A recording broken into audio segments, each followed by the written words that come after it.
They said they needed younger blood, folks who would chase bigger numbers, as Brian put it, sliding the termination paperwork across the shiny conference room table. The company's heading in a bold new direction, he said. Name's Russell Briggs. I am 48 years old, and I had spent almost a full decade as a senior account executive at Carter and Company down in Kansas City, Missouri. For 9 straight years, I built up a client list that made up nearly 40% of the company's revenue. No tricks, no shortcuts, just long hours, constant travel, and handshakes that meant something. I smiled, shook Brian's hand, and walked out without saying much else. No yelling, no big goodbye speech. I had seen this coming.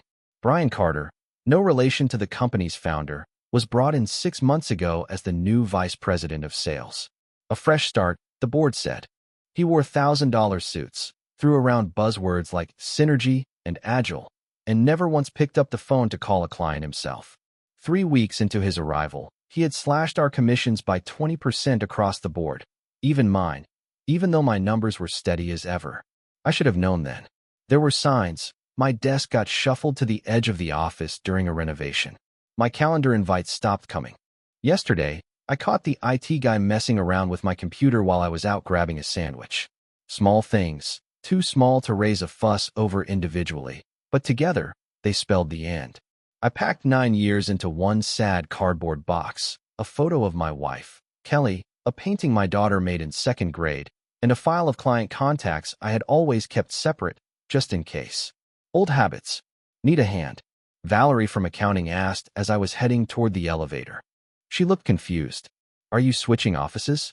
Something like that, I said, smiling a little. No reason to make a scene. On the elevator down, I stood next to Robert Langley, the CEO. He was scrolling through emails, too distracted to notice me standing right there beside him. He would realize soon enough what Brian had just done. By then, it would be too late. I drove home in silence. No music, no calls, just the hum of the tires and a head full of tomorrow. When I pulled into the driveway, my phone buzzed. A text from Calvin Riggs, my biggest client. He was flying into town next week to finalize the new annual deal. Dinner reservations had already been made. He did not know yet. Nobody knew. I dropped my phone onto the kitchen counter and stared out the window, thinking, 9 years, built on loyalty, trust, and showing up. Brian had not just let an employee go today. He had severed the one line connecting Carter and Company to about $12 million in revenue. I started at Carter and Company when it was still known as Midwestern Commercial Services. Before the rebrand, before the fancy glass headquarters downtown, Robert hired me personally, pulling me from a competitor where I was doing well, but getting nowhere. I want someone local, he said back then. Somebody who knows these people and what they care about. For 7 years, it worked. I took us from small regional accounts to big national contracts. I extended our agreements from 1-year deals to 5-year commitments. I brought in Ironfield equipment, which nobody thought we could land. Signed up Porter Logistics, right when they were about to go public. My wife, Kelly, used to joke that I was married to my customers. Thursday night with the Millers again, she would ask, already knowing the answer. Our kids got used to the empty chair at ball games and school plays. Dad's working became the norm around our house. I told myself it would be worth it someday. 3 promotions, 2 office moves, and 1 recession later, Carter and Company had grown from a $5 million business to $35 million a year, and nearly a third of that came from my clients. Not that anyone calculated that until Brian showed up with his spreadsheets. The first red flag? A quarterly review meeting a few months ago. Brian stood there pointing at a chart. Your new client numbers are down, he said. You only signed 2 new accounts this quarter. Because I am growing existing relationships, I explained. Ironfield just doubled their business with us. Brian shook his head. We need new blood. We need hunters, not farmers. It stung. 2 weeks later, my assistant Jenny got reassigned. After that, my expense reports got flagged. My travel requests started getting delayed. Little things. Enough to bleed a man dry without ever firing a bullet. And then the new hires started. Young college kids with shiny resumes and no real experience. Brian called them disruptors. Last month, he brought in Charlotte Pierce, 29 years old, full of fire, fresh from a tech startup. First week, she was sitting next to me in a meeting with Calvin Riggs. No warning, no explanation. Just there. Afterwards, Calvin texted me, "New intern? Or am I being replaced?" I laughed it off. But on the drive home that night, a cold certainty crept over me. Something was changing. Something I would not be able to stop. I set the cardboard box down on the kitchen counter and poured myself 2 fingers of bourbon. Slow and steady. Tomorrow would be a different day. The house was empty that night. Kelly, my wife, was in Denver staying with her sister, helping out with the new baby. Probably for the best. I needed the quiet. I poured another glass of bourbon and sat down at the kitchen table. Reached for my personal phone, not the company one, the one that was already shut off and packed away, and started scrolling through my contacts. 9 years of relationships. Over 200 names. Clients, vendors, people I had spent years getting to trust me. Not the company, not the building. Me. Those dinners, the late-night calls, the last-minute flights to fix problems, they had not been about Trevant. They had been about me showing up, solving things, keeping promises. That mattered in our business. I stared out the window for a while, the glass in my hand warming slowly. No panic. No fear about how we would pay the bills or keep the lights on. Just a deep, calm understanding of how it was all going to play out now. I opened my laptop and flipped through my employment contract again. The non-compete was in there sure enough, but it was weak, limited to 1 year, and only if I quit voluntarily. Since they had fired me, I was free. I looked at my phone again. A new message from Calvin Riggs, Travis's real name in my new version, confirming dinner on Thursday. "Looking forward to discussing the renewal," he said. I stared at that message a long while. Calvin represented almost $2 million a year in business for Trevant, and he was just one of several. The Henderson Group, Westfield Properties, Carlton Industries, all up for renewal within the next month. All of them worked through me. They had not bought contracts. They had bought trust. I set the glass down, made a decision. I would not get drunk and fire off angry messages. I would not call to threaten or plead. I would sleep. Then tomorrow, I would make exactly 3 quiet, professional phone calls. Nothing emotional. Just letting my best clients know the truth. I was no longer with Trevant. No sales pitch. No hard feelings. The rest would happen on its own. I unpacked the few family photos I had tossed into the box earlier. My daughter's graduation. My son's wedding day. The trip to Yellowstone we almost canceled because a client had an emergency. All the things I had put off or missed because I thought loyalty meant something. Tomorrow, I promised myself, I would start doing things differently. I finished my bourbon, climbed the stairs, and for the first time in a long time, I went to bed without setting an alarm. No 6 a.m. flights. No sales projections to memorize before sunrise. Just sleep. And a calm knowing deep in my bones that Brian Ellsworth had made a mistake he would not be able to fix. The next morning, with the sun barely peeking over the rooftops, I made my 3 calls. "Calvin," I said when he picked up, "I wanted you to hear it from me directly. As of yesterday, I am no longer with Trevant." There was a long pause on the other end. "What happened? Who is handling our account now?" "I expect Brian or Alicia will be reaching out." "The young woman you brought to the meeting?" Calvin asked, his voice sharp. "She does not know our business, Darren." "I cannot speak for Trevant," I said simply. "It is your decision." The same conversation played out with James Henderson and Peter Carlton. Nothing dramatic. No bitterness.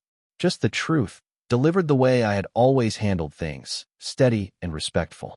By noon, my phone was blowing up. The news was spreading. In our industry, word travels fast. At 2 o'clock, Robert Langley, the CEO himself, called. I let it roll to voicemail. "Darren, this is Robert. We need to discuss your transition. Some clients are expressing serious concerns. Please call me back right away." I did not. Instead, I got in my truck and drove downtown to see an old friend, Mason Clark, a lawyer I had once helped when he was starting a new restaurant. He owed me one. Mason looked over my paperwork. "They cannot stop you," he said, handing it back. "But they might try to scare your clients. Be ready." By the time I got back to the house, Trevant's legal team had sent me a reminder about confidentiality agreements. Nothing binding, just bluster. At 5 o'clock, Brian sent me a text. "Let's talk about consulting options. We want to make sure there is a smooth transition." Too late. At 5:30, Calvin texted again. "Just got off the phone with your old boss. They offered us a 10% discount to stay. Said Alicia would handle everything personally." "What did you say?" I asked. I told them I would think about it. A pause. Then I sent in a termination notice. Henderson and Carlton are doing the same. I did not reply. There was nothing left to say. That night, 3 more clients pulled out. By the next morning, 8 of my major accounts had left Trevant. Over $3 million gone overnight. Julia, my old assistant, texted me. Emergency board meeting. Brian is trying to blame you. Robert wants to know why nobody saw this coming. Later that afternoon, a call came from a number I did not recognize. Russell Briggs, I answered. Mr. Briggs, this is Thomas Granger with Granger and Fieldman, he said. We have heard you might be available. Several mutual contacts speak very highly of you. I am listening, I said. We would like to offer you the senior vice president position. 6-figure signing bonus. Full autonomy. A seat on the executive committee. When would you need me to start? Tomorrow morning if you are ready. I accepted before the man finished talking. Not because I was desperate, but because it was the respect I had earned the hard way. Later that evening, Brian texted again. Board approved a retention bonus. 6 months full salary, plus stock. Help us transition, and it is yours. I did not even bother to answer. They had 9 years to treat me like I mattered. Now they were trying to slap a price tag on it. Way too little. Way too late. 1 week into my new job at Granger and Fieldman, Julia called me from her personal cell. You need to know the truth, she said. Turns out, Brian had not been hired to grow the company. He was there to move the clients onto house accounts, untie them from me, so that Trevant could sell the company. They wanted the client lists, not the people who built them. They wanted the numbers without the faces. And now that the clients had followed me out the door, the buyout deal collapsed. The board was furious. 9 years. Given everything. And they had tried to cut me out because I had done my job too well. Funny how that works. The connections I had built over the years were too personal, too strong. They had needed me out of the way first, so they could try and repackage those relationships like they belonged to the company. I opened my laptop and scrolled through my emails. More and more messages had come in from former clients. The industry grapevine was buzzing. Russell Briggs had joined Granger and Company, and his clients were following him. I checked the financial news. Trevant stock had dropped almost 12% in just 5 days. The cracks were showing. My phone buzzed with a text message from Robert Langley, the CEO. Can we meet? Just the 2 of us. No attorneys. I did not respond right away. The betrayal settled heavy in my stomach like a cold stone. It was not just about getting fired anymore. They had planned it, sacrificed me like a pawn in some corporate chess match. I picked up the phone and called Calvin Riggs, the client who had stuck with me the longest. I need to ask you something, I said. Did Trevant ever bring someone from Veriton Capital around? Maybe during one of your recent reviews? There was a long pause on the line. Yeah, actually, Calvin said. Some guy named Thomas. Said he was a strategic advisor. Asked a lot of odd questions about what we might need in the future. That was all I needed to hear. They had been introducing Veriton people to my clients behind my back, laying the groundwork for a transition, all while I was still working like nothing had changed. I spent the next few hours making quiet calls to other clients. Every conversation confirmed the same pattern. Veriton reps had been showing up dressed as consultants, asking careful questions, trying to find weaknesses in the relationships I had spent years building. By sundown, I had a full list. At least 6 of my biggest accounts had been approached this way. Finally, I texted Robert back. No meeting needed. I understand the Veriton situation just fine. He responded right away. It was a business decision, Russell. Nothing personal. Maybe to him, it was just business. To me, it was 9 years of evenings, weekends, weddings, funerals, all those moments when clients needed me and I showed up. Now tossed aside like yesterday's coffee grounds. I closed the laptop and stood at the window, looking out over the Kansas City skyline from my new office. Funny thing, the view from here was sharper, clearer somehow. Granger and Company had already signed contracts with 11 of my former clients, close to $5 million in revenue. And more were on the way. Not because I begged anyone, not because I offered bigger discounts, but because trust always follows people, not logos or slogans. Trevant had not just fired a salesman. They had ripped out the foundation their whole growth had been built on, and they still had not figured it out. 3 weeks after I started at Granger, an email hit my inbox. Invitation to speak at the Midwest Financial Services Conference. The topic? Building client loyalty in a transactional market. The irony almost made me laugh. I accepted the invite. Not for attention, not to brag, but because I knew exactly who would be sitting in that crowd: competitors, old friends, and most importantly, Trevant's remaining leadership team. Robert always showed up at that conference. So did the board. They would be there, front and center. Meanwhile, Granger had given me tools I had never had at Trevant: a full team behind me. Analysts, marketers, equity partners. Every deal I closed now helped build a company I had a real stake in. No more borrowed futures. No more false promises. I spent the next month preparing, not with slick slideshows or marketing buzzwords. I gathered hard numbers, worked late with the analysts, ran the numbers until they told the real story. When my turn came to speak, I stood behind the podium with nothing but facts. In a world where everything is automated and outsourced, I said, personal accountability is the rarest commodity. Companies make the mistake of thinking they own client relationships, but they don't. Trust is personal. Trust is earned. And when you treat relationship managers like they are disposable, clients do not just notice, they act. I presented the data. Real numbers. Client satisfaction scores up by over 20 points. Implementation costs down by 30%. Service response times cut in half. All without changing the products, just changing the people who cared enough to show up. I never once mentioned Trevant by name. Didn't have to. Everyone knew. During the Q&A session, a young analyst raised his hand. "Mr. Briggs," he said, "your recent move from Trevant to Granger and the client movement that followed sounds like exactly what companies fear. How do you respond to that?" I could feel Robert Langley's glare from the back of the room. I smiled politely. "That is a fair concern," I said. "But the real question is, what are they afraid of losing? The salesperson or the trust?" I paused, letting the words sink in. Trevant did not lose clients because I left. They lost clients because they stopped delivering what mattered. If clients only stay because they are trapped by contracts or discounts, then those clients were already halfway out the door. I looked briefly toward Robert. Every company has the right to choose a new direction. Every client has the right to decide if that direction still serves them.